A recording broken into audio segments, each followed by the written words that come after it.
Like, wow, my event wouldn't have been possible had you not done these things. Thank you for doing that for me. And then he in return can thank me for things that I've done too, but really appreciating like what we both bring to the relationship, and how that dynamic facilitates this life we're building together. But it does have to be a very open conversation. And I know talking about money is hard, especially in a marriage and a partnership. And we've had to learn to be really confident in that. All right, Britt, can you hear me okay? Yeah, you sound good. Can you hear me? I can, yeah, you sound good. Sorry about that. This has happened once before too, so sorry. Now, welcome to freaking technology. I know, right? Yeah. So we're rolling. So this is like unlike any other show that I've done in the past. Like we're just rolling. Great. And we're just gonna start talking. Love it. And I gotta ask you first. The event you had was off the hook. Like, do you run events like that regularly? Mike, that was my first one. Bullshit, really? Yeah. Mm-hmm. But you know what? I'm all in, babe. Like I have no other way. I go all in on everything that I do. And so I knew I was like, if I'm bringing in Mike Michalowicz and all these amazing speakers, I got to go big. And so I just rose to the occasion. Okay. So thanks for stroking my ego, but it was you. It was you. It was like Britney Spears was here. So like people were losing their shit over you. I know. It was amazing. You had a bodyguard and people were like, oh. I think one person, that was me who fainted, but one person fainted. Why are you in this space? So it's hair salons. Why this space? I'm a former hairstylist myself. I had a very short run. I was only behind the chair for about 18 months. I'm actually a failed hairstylist. So what I found was I love the marketing and the business side of it way more than actually like opening and closing the shears. Okay. So that's actually rare in my industry is most people love the creative aspects and they love formulating and cutting hair and all of that, but they have no clue about business, right? They have no business sense. They don't know what a balance sheet is. They have no idea how to market themselves. Yeah. And that was my jam. And I didn't realize you were into the sheets and stuff like I geek out over numbers. I'm such a dork and I love like technology and all that kind of stuff. And I had no idea how rare that was, but it's incredibly rare in the beauty industry. And so when I did realize that I had this very unique skill set, I doubled down on it. And that's how I became a business and marketing coach for hairstylists. There was what, 400 people at that event? 450. Yep. 450. Yep. At that event. You're teaching them the business behind their salons. You got it. Why do so many people enter the business thinking that the business is going to run itself? That they don't have to worry about the business side? Isn't that so funny? And I'm sure a lot of your clients, you probably see a lot of the same thing. I think business sounds like fun and sexy and people are like, oh my gosh, I'm going to be my own boss. And they think about all the creative aspects, but they don't realize that's like 10%, 90% is like the hard work and the making sure the ship keeps sailing and all of the other stuff that's maybe not so fun. And I think that gets overlooked when we're just so blinded by the fun and the excitement of being our own boss and running our own I guess business. that's it, right? Is that why you started? Completely. I wanted to be self-made and it seemed like being a hairstylist would be easy. That's honestly why I did it. It's not like I was super passionate about the industry. It almost felt like the easy option. And boy, was I wrong, but I was enticed by the idea of being my own boss. You had a difficult start. That's actually a horrible choice of words, not difficult start, but you had a lot of responsibility early on, making your start more difficult. I did. You're 18 years old, you're having your first baby. Yep. And when did you start the business? When did I start my business as a coach or when did I become a hairstylist? No, the first business, the salon. I was 21. So my now husband, my boyfriend at the time, but my husband and I welcomed our daughter when we were teenagers. So I was 18 when I had her. And, I didn't have this super supportive family who was like, no worries, we'll figure this all out. It was like me and him and we had to make it work. Oh, your family's like, oh, you're on your own now, Brett. Good luck. Yep. Oh, yeah, great. You've chosen to be an adult. Yeah, which at 18, who really is an adult? It's Thank you. Oh, by the way, here's your high school diploma. That was exactly it. And nothing against them. I'm sure they made whatever decision that they felt was best. But so we had to make it work. And so everybody around us, it was like, oh, Chris and Britt are having a baby. Oh, it was like that sorrow. And it put such a damper on us welcoming our first child. And it's not that we didn't have all those feelings as well, but for us, we chose to have it like light our fire. And I think for both of us, it was like, man, we are now in charge of this beautiful little human being, and we've got to create this incredible life for her. And Yeah. so we chose not to be that story of, oh, like the teen parents who couldn't make it. We were like, oh no, let me show you what is possible if Yeah. you are driven and inspired and you're willing to do the work. Is that wired into you to say, I'm gonna prove you wrong? 100%. So Everything that I do. my wife was 21 when our son was born. So same thing. You know, by the time I turned 30, all our children were born. And same thing. It was like, oh, you have a kid and so young. And so I started buying into it. I'm like, yeah, I'm too young and I'm missing the honeymoon. What'd you do? I mean, did you feel that way? 100%. And recently, like in the last year, my husband and I have a lot of conversations about like, look who's laughing now, because Yeah. he and I are now at a place where our daughter's going to graduate high school in 2 years. We still have a lot of life left ahead of us, and we get to do You're some just amazing, starting. badass things with it. Yeah. You're just starting. Yeah. But do you get that feeling like when you go to the high school, like you're going to the high school graduation? Yeah. Some people are like, oh, you're awfully old to be a high school student. Right. And you're awfully young to, like, that's what I used to get. Totally. I get it all the time. And I used to be really awkward, like when we were doing play dates, right? We get together with like other parents, and they're like, are you the nanny? Are you the babysitter? Right, the like, what are you babysitter? Yeah. Who are you representing in this deal here? Nope, I'm the mom. It's weird because you're forced to hang out. Now, do you have other kids? We do. We have a son who's 5. So you have a son who's 5. Okay, so they have a 10-year, 11-year difference. They do, and it's awesome. It's amazing. Is it? Why is that? Because there's no power struggle. They're like, in the strangest way, they're like really close because there's no competition. They're at such different stages. He loves going and cheering his sister on, playing softball. She's a competitive softball player. So he lives for cheering for her. And she just thinks he's so cool. Like he's into really different things. He's at a really fun, exciting age. And they just have a really great dynamic. There's nothing to bicker about because they're into such different things. And we got the benefit of kind of raising 2 only children. Like our daughter was our whole world for 10 years, and that was amazing. And now he's going to get a lot of that. She's going to take off in 2 years, 18 months, and he's going to get a lot of that too. So it's ended up being wonderful. I wouldn't trade it for anything. Cool. Now, do you have any siblings, Britt? I do. I have 2 sisters and a brother. And what's the age difference for you all? I'm the oldest, and there's 3 years between each of us. Okay, so you grew up in the same household. Yeah. Sibling rivalry, maybe. Totally. And then so there's this age gap.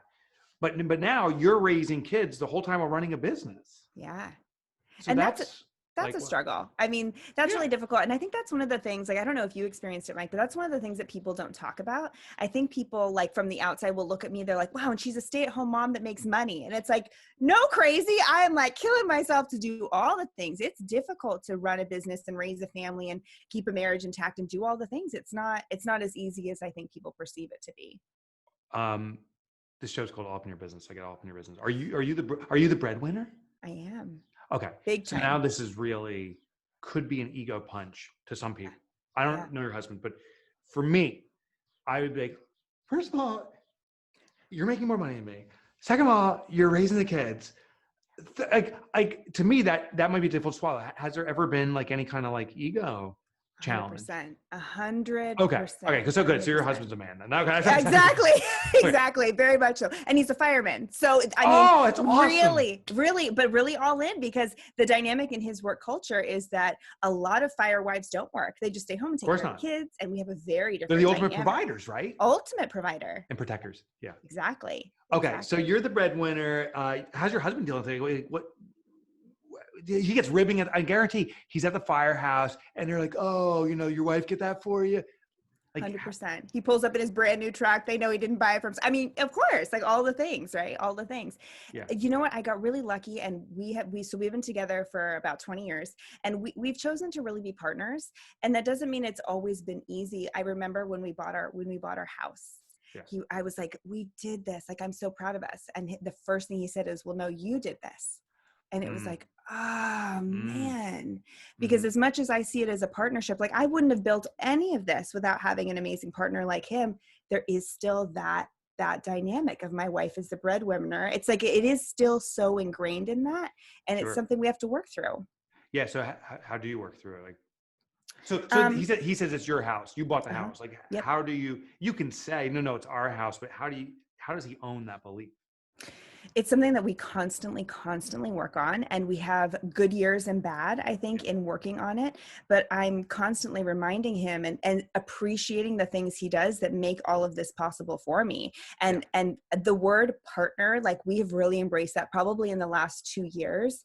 Oh, And that's I great. have to continue to affirm that, like, wow, my event wouldn't have been possible had you not done these things. Thank you for doing that for me. And then he in return can thank me for things that I've done too, but really appreciating like what we both bring to the relationship, and how that dynamic facilitates this life we're building together. But it does have to be a very open conversation. And I know talking about Yeah. money is hard, especially in a marriage and a partnership. And we've had to learn to be really confident in that. And your house hasn't burned down. So that No, you got so that. so far so good. So far, so your house has been protected. So tell me about the early years. So you're 18, you Yeah. have your daughter, Yeah. it's you and your husband and your daughter now, and you don't have an events business. You're trying to, how do you scrape by at that age? And your parents aren't supporting. Like, Right. what do you do? It was difficult. So we both worked jobs. He at a time was working 2 jobs. So he'd work overnight. He'd get up at 2:30 in the morning to go to work. He'd work overnight and then work something for the bulk of the day. And I was working during the day and daycare and all the things. But we both fairly early on knew that we wanted to be in control and in the driver's seat. We also weren't in a position to go to 4 or 5 years of college. And so we both chose trades. I chose to be a hairstylist. He chose to be a fireman. Smart. And I mean, leaned onto things that people, I think, have a hard time leaning into. Like, we had to do the food stamp thing for a minute, and we had Okay. to do the things that we had to do to get to where we were going. And I always like to share that part of my story, even though where it's sometimes painful. Like, we shared a car for many years, and it was a 1993 Mazda where the windows didn't roll down. Like, it wasn't a cute car, it was a Tell me beater. about this thing. Oh, What color was it? Give me some details. oh, let me paint a picture for you. It was dark green, oxidized. Beautiful. So the whole hood is just a hot mess. The door panel on the passenger door, if you open the passenger door, the door panel falls off into the street. Yes. Windows don't, oh, it was just epic. So everyone's climbing out the driver's side. So it was such a good look. So we rocked that. You and your husband are sharing. What's your husband's name? Chris. So you and Chris are sharing this. Oh, yeah. Were you on food stamps at the time too? Not at that time. We'd actually recovered. We'd graduated from that. Oh, you graduate. Oh, that's graduation. That was graduation, was the 93 Mazda. So I don't know anything about that experience. I've been broke, but I haven't been impoverished. And maybe you were experiencing an impoverishment. Some people say stuck there. Did you slip into that, or did you grow up in poverty and how to get out of it? Like, I'm just curious how you navigate that so quickly. It's a really good question. I always try and be very careful how I explain my childhood, because I do believe that I was raised well to the best of my parents' ability, and I didn't experience a lot of like trauma or anything like that as a kid. Right. But we barely got by. My parents didn't own a home. We moved around a lot. My mom volunteered at the dance school so I could take lessons. So I started working and helping to support my family from the time I was 15. So I always knew that money was tight, and so navigating things like that wasn't totally foreign to me. And to be honest, when we had our daughter, we were through the hospital we had her at, we were given a lot of resources to find help. And I always say, like, I'm very scrappy. I'm just going to figure it the heck out. And so I knew that I could do it. And I think that's the thing, is like, my belief in my life and my business is I was put on this planet to be phenomenal. So as long as I continue to find resources and ways to make that possible, it will continue to be my reality. And so I'll just do what I have to do to get to where I want to be, if that makes sense. Yeah. Oh, I get it. I mean, yeah. So my exposure to you in person was walking into that room, the massive event, the excitement. There's a green room, people getting makeup on, there's bodyguards. Like, I'm like, oh my God, this is so big. But I think some people may see that of you and say, oh, that's been Britt's life, her entire life. How do you feel comfortable sharing, and do you actively share your past experience, or is that almost like people may see that as a placation? I don't know. Like, how do you manage that?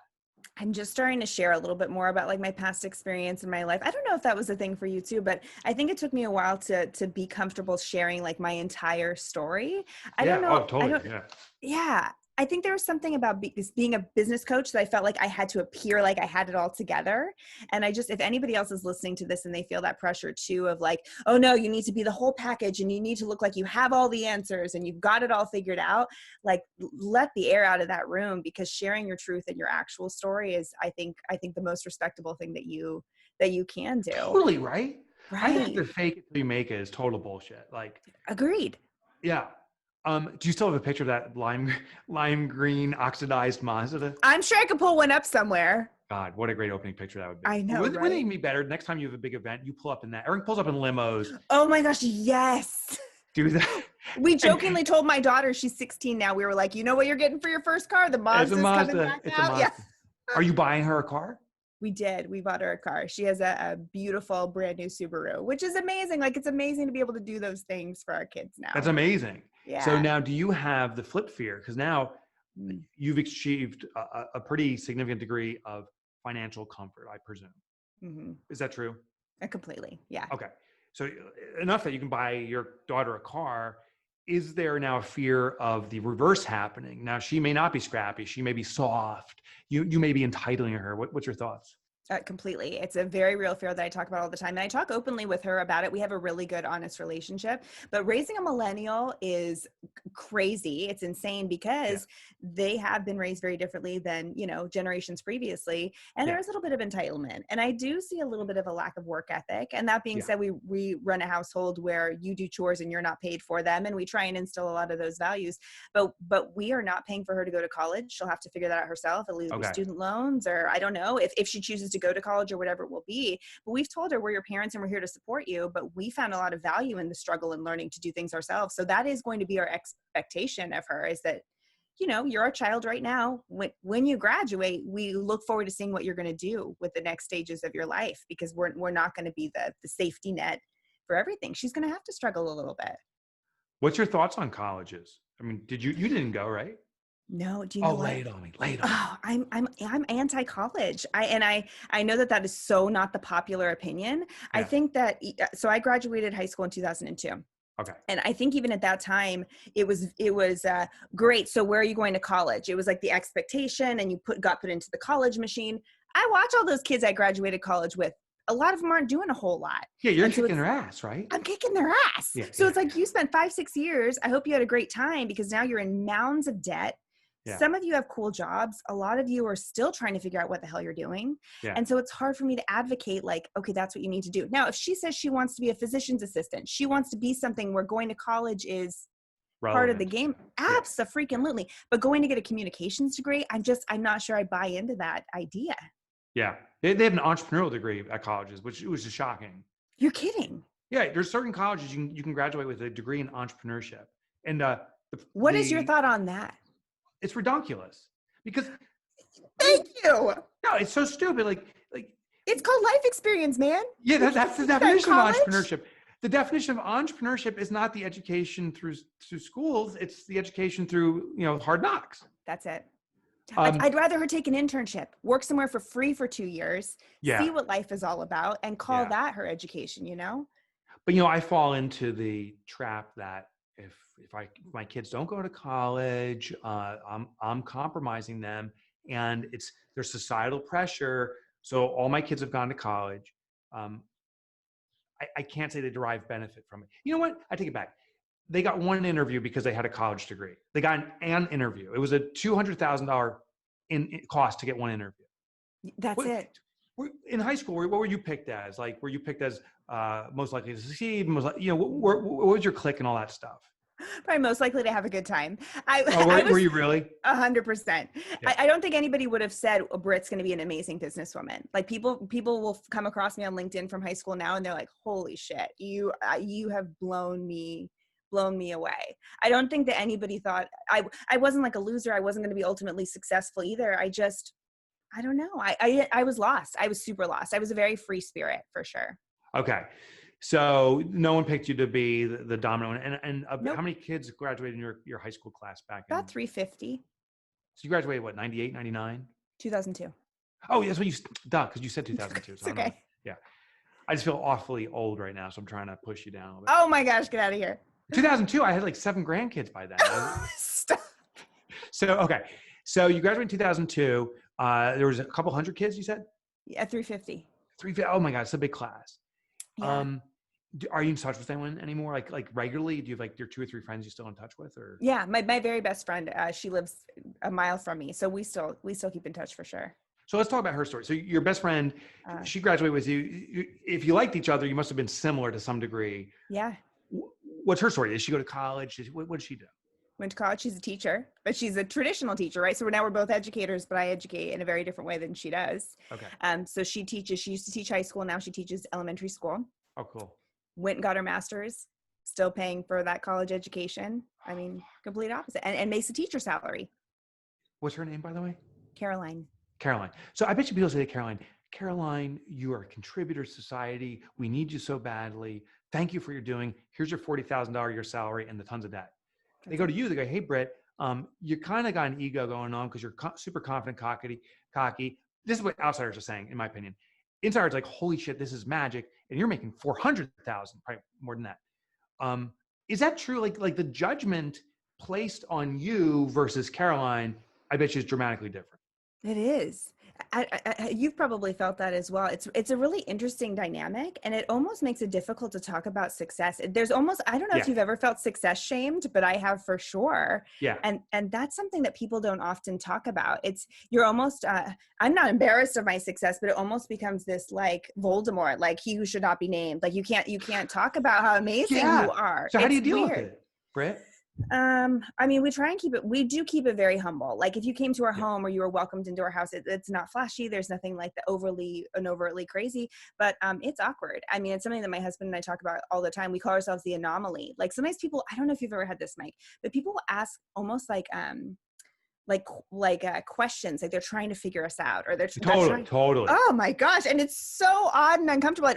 I'd rather somebody ask me directly my net worth than these like very strange, like questions to try and figure me out. It's like I've become this unicorn creature that nobody's quite sure of. And when people say it's lonely at the top, I don't feel lonely, but I understand because there's very few people who actually know what it's like living life as an entrepreneur. Oh, totally. Mm-hmm. I bet you if we typed in your name right now, Britt, and whatever, mm-hmm. You type it in and then you type, you'll see like all the common searches. Mm-hmm. It'll say Britt Seva net worth. I bet you in there. Guaranteed. Guaranteed. Mm-hmm. And I bet you it's one of the top searches. Sure. Everyone wants to know that. And admittedly, I was the same guy. Like I wanted to know that about everyone else until you started experiencing it.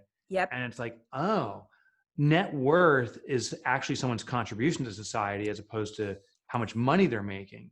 But when you're not making the money, you think net worth is how much money they're making. Isn't that wild? I had somebody ask me the other day how I knew I was successful. And I remember the very moment where I felt it. I was in a hotel room. I was about to speak on the largest stage I had ever spoken on before. And I was like looking out the hotel room window, and it was like this feeling that came over me of, this is the moment you know when you've made it. And it had nothing to do with money. Like the money was not even a part of the equation. It was like, I looked at my lifestyle and my peace of mind and the opportunities I was given. And I felt like I was making a tremendous impact. So when you say it's like the impact you have on society, to me, that's what success tangibly feels like. It's like an impact net worth. And that's what feels successful, at least to me. How about worry? Do you experience much worry, anxiety, fear today?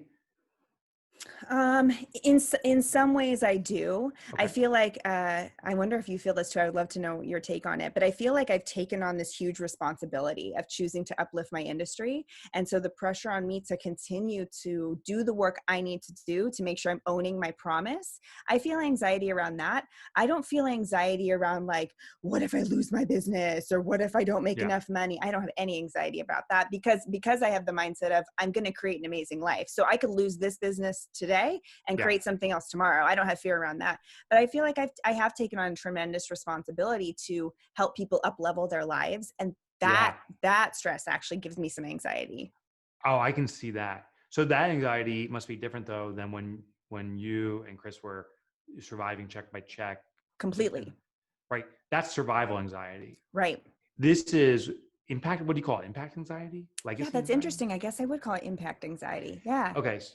Yeah, because I'll tell you, it was mostly women, so I got to be careful. There was men in the audience too, Yeah. at your event, Yeah. predominantly women, and they were hanging on every word you said. Mm. What if they failed to do what you told them to do? Because you told them the honest truth, how to grow the business. You told them how hard it would be. You gave them direction. What if they fail to do what you say to do? I would love to say I don't carry that weight, but I do. I just want people to succeed so badly, which is such a shame. And I remember you standing on the stage, Mike, and saying, often you'll be invited back to events multiple times, which I have you on my radar for the Oh, do next you 5 or really? 6. That's how Yes. I was trying to stage it. To come Well done. Well done. You planted the seed. I took it. But you said, because a lot of people will sit there, hang on your every word, be so excited. 2 years later, they've done nothing. Oh, it kills me. Mm-hmm. But it's predictable. It's predictable. What percentage of your audience do you think did nothing from what you taught them? Oh, my answer is upsetting. Probably at least 60%. Yeah, I think easily. I'm with you. If not more. Yeah, I'm easily. My guesstimate for my speech is about 90% do nothing. I agree. 100% are jacked up for about 10 minutes. Then by the end of the day, they're like, "Oh, that speaker guy was pretty good." And by the next day, if 10% are taking action, that's a pretty good. And it's unbelievable because sometimes I go back to the same events. It's the same people. They're there 3 years later. And they love you just as much. Yeah, they're like, "Oh, I loved your speech. I did jack shit about it." Right. Right. Britt, you almost saved my business, but I didn't do it. So I'm dead. Right. By the time they get on that plane headed home, they're already back to the business they left from. It's crazy. Yeah. What's it like running an event business? Is that what it is now? Is that what you consider it? What do you consider it? Isn't that interesting? I'd be curious to hear what your journey's like too, but it's really evolved. I just want to be a one-on-one coach. I just wanted to pop into salons and help people fix their shit. Oh yeah, completely. I never imagined this. It's hard to say that this was the vision.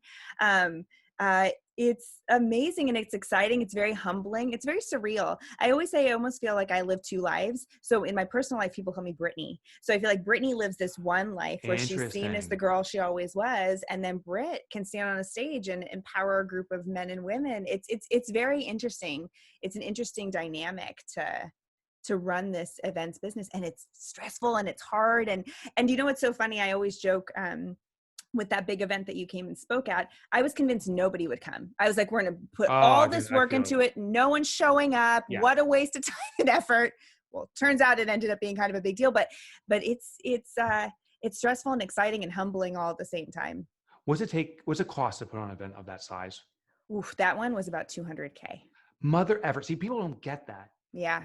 I mean, it was exquisite. You had a dedicated facility. It was actually in a business park, which was atypical, but it means adequate parking, beautiful venue, food, stuff like that. But people are like, oh, it's probably cost you $20 a head, so maybe $8,000.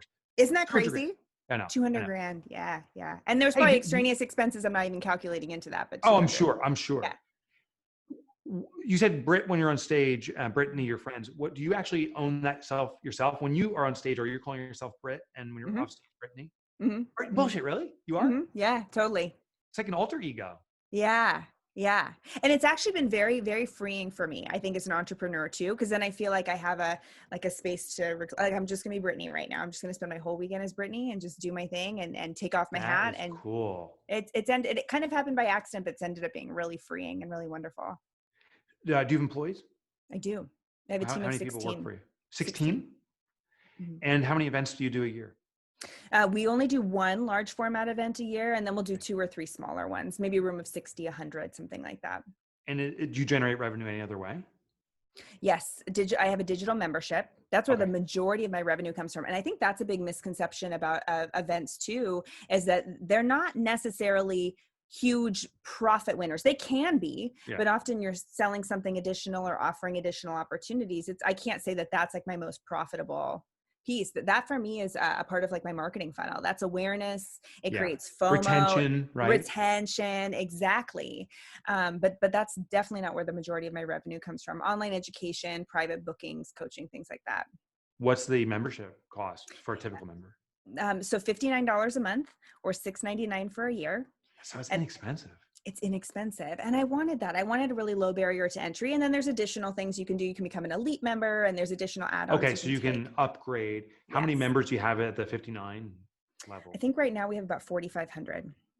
Okay. Well, okay. That's significant. So just comparatively, our company, Profit First Professionals, we charge 5,000 is our minimum annually, Yep. but we only have 450. So you have 10 times the size, but interestingly, you're 10 times less expensive. So our revenue, Exactly. very Is similar. similar. And I think that's good for people to hear and know too, because there's nothing wrong with either of our offers, but we are speaking to a very different market in the way that Totally, we're totally. doing that. But I'm wondering if you have better opportunities because you have 4,500 people who are engaged and you can sell them or introduce them to other things or do events. You can get 450 people to your event. I can get, 100 if I'm lucky because, so it's interesting. What's the future look like for your business? Oh, I'm working on my first book, which is very exciting. Awesome. What's your book going to be about? It's going to be about my hairstylist success system. So there's several different facets that I see in stylists needing to have a really successful business. There's a mindset piece, and there's a business knowledge piece, and there's a growth plan piece. So understanding how all the pieces fit together and how to put them into place in your business. That's great. I'm very excited about that. But I really want to continue doing what I'm doing, at least for now. It's hard for me to almost project forward. I feel like I'm so in the moment in my journey. I used to try and be like, where am I going in 5 years? Where am I going in 10 years? Yeah. And that would stress me the heck out. I don't know about you, but I really enjoy just kind of listening to my audience and being in the moment. I really love what I'm doing right now. And so if I can continue doing this for the next decade, I mean, I'd be stoked. It'd be incredible. Has the pandemic screwed plans up for this year? Okay, so for me, I've been very fortunate. I'd be curious to hear how it's been for you too. But as an educator, it's been amazing. I feel like a lot of people are like, okay, why didn't I do all of these That's things true. before, right? Mm-hmm. So people want to be much more business savvy. My industry, some of my stylists haven't been working for over 16 weeks. So my industry has been largely unemployed, which has been difficult for them. But it also gave me a really great opportunity to show up and step up and speak to them and learn about what they're going through and be a really good resource and support. So business-wise, we're doing great, but I am having to constantly pivot and speak to what my industry is experiencing at this time too. Yeah. Now we're recording this in mid-June. Are they starting to open up again as states open up? They are. And each state is doing its own thing. I live in the San Francisco Bay Area, which is incredibly conservative. I know there's some states like Utah barely even closed. Arizona's been open for a long time. So Arizona's injecting people with COVID just to get it's wild, right? Just see what happens. Right. We'll just see how it goes. But it's been interesting. And because everybody's in a different place, I'm trying to speak to all the audiences. It's tough. How's it been for you? Similar. So we had to actually go virtual for a couple of events. We have standard events, and that was difficult to do. People enjoyed it, but I gotta be very careful about people's words versus their actions. We haven't lost any members. I'm sorry, we've lost some members right in the beginning of the shock. They're like, oh, I can't be in this. Yes. I think they were floundering, to be honest with you, Britt, and they left. But then for our virtual event, we haven't lost anybody, but now we have to do another virtual event, our big one. It's in September. We got pressure from our sponsor saying, are you doing this or not? And we had to say, you know what, we're going virtual. And I'm a little bit nervous about that. I'm nervous about the retention. It's a retention move, Yeah. Yeah. And virtual is not it's not an easy alternative to live. People are like, oh, we're going virtual. This is going to be great. It's like, have you sat in what was supposed to be a large scale live event virtually? Because it's not the same. It's not the same at all. And it's like, how do we navigate this new normal? And when can we get back to actually connecting in person? It's going to be interesting. It's going to be interesting. I'm looking forward to seeing how it's coming out. But I think there's going to be a new business norm. Me too. And I wonder, hair salons, are they going to be affected in how they render services going forward permanently, you think? Or is this just, what's your sense? I do. I don't think I think everybody keeps saying like, I can't wait to go back to normal. I think the old normal doesn't exist anymore. I think we're stepping into a new normal. And I mean, for my industry specifically, disinfection, sanitation, the way that we keep things clean has always been important, but we got a little lax. And that we own it. We got a little lax. And so stepping back up to making sure that everybody really is protected and that we're making sure that everybody stays safe. I hope the masks will go away. I don't see that happening for 18 months to 2 years, especially in an industry like mine where you're face to face with somebody. I think it's going to be a minute. So I don't know what the normal will be, but I think that what we experienced in 2019 and previous, I think that's gone. So we'll just kind of see where we head with it. A lot of stylists are moving more to the studio suites. Are you familiar with that? Where it's like one stylist essentially in like a 12 by 12 foot room working by his or herself. I'm not familiar with that. Oh, okay. Mm-hmm. So is this rooms lined up next to each other? Imagine cubicles. Yeah. Cubicles. Okay. No, I was not familiar with that. No. That's becoming increasingly popular because then it limits the exposure. But I mean, what a sad, isolating world we'll be in if that becomes the normal, but it's very possible we're heading that direction. You can tell I don't go to the salon. Look at this. This is called COVID hair. No, it actually is looking great. You think I look like a Civil War general, for God's sake? But it's working. It's working though. It's a thing. You're making it a thing. I need to trim this insanity. No, hey, as a quick aside, even though we're recording this, if you want, and only if it serves you, I would do, if you want to do a virtual live event, I'll do a free appearance. I'm selfishly promoting Fix This Next. Okay, yeah. So if you want, I'll email you offline. Okay, yeah. Okay. So, Britt, for someone who's entering this industry now, that they want to start their own salon, any tip or suggestion you have for someone entering, any entrepreneur starting up in this new reinvention we're going through? Any ideas? This is the time. So I always say what's made me so successful as an entrepreneur is I see the world in gaps. When the water recedes and everybody else is like, oh no, this is too scary, I'm getting out of this, which I feel like a lot of people do, especially in times like this where the money isn't coming so easily and it looks like it's going to be a little bit hard. The people who were never really in it are pulling out. I'm watching salon owners close their doors, and it was the ones that were not really in it up until this point, and they were in it when money was coming pretty easily, and now it's hard, and so they're going to leave. Perfect. This is the opportunity for those who want to take it seriously and want to step up and truly create a beautiful life for yourself. This is the time. Like when everybody else throws up their hands and says, I can't do it, this is when those of us who are down to work hard, like dig in. And so if somebody wants to be a successful stylist now or a successful owner, this is your chance because it's never been easier to stand out and do more. This is the time, man. I'd go all in for sure. You got me jacked up now. I want to start a salon. Do it. I will. I know a great coach who can help you. Let me know. I will. I feel like I'm like the 100%ers now. I'm in. Tomorrow, I'll be hair salon. Forget it. I'm out. Right. Britt, where can people learn more about what you got going on? I am all over the place at Britt Seva. So Britt Seva on Instagram, Britt Seva social media on Facebook, and then brittseva.com. Britt Seva. We'll have the link in the show notes. Britt, thank you so much for sharing with me today. Thanks so much, Mike. I really appreciate it. Take care. I'll see you. You too. Bye. Bye.